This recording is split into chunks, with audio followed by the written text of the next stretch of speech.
You're listening to The Breakdown with me, Chris Clearfield. The Breakdown is a podcast where we connect with business owners and experts to hear their perspectives on this crazy, complex world. I'm your host and fellow learner, and I'm glad you're here. One of the sales challenges I've had with my company is that, I kind of say that we're a serial generalist. We play in a lot of different spaces that our skill set touches.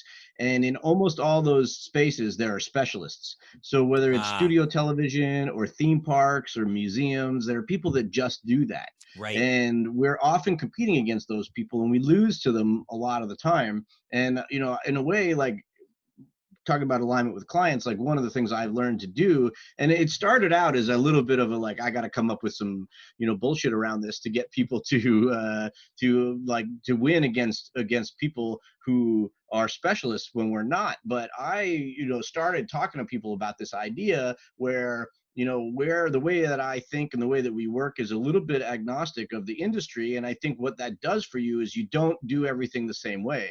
And Yes. I kind of, coined this phrase, obstacle-based design, where if you're working backwards from the challenges and you see that as a benefit, the obstacles are not negative. Like, people have this negative connotation. And in design, where you go, oh, well, we want a blue sky, we want a big concept. Like, I don't really like working that way. I like to start with, you only have $6? Okay, well, let's come up with the best guest experience we can for $6. Oh, there's a big I-beam running through the middle of your space, or, the HVAC hangs so low that everybody's going to see it. Like, I would rather embrace those obstacles up front and work backwards for them, because I think it spurs creativity.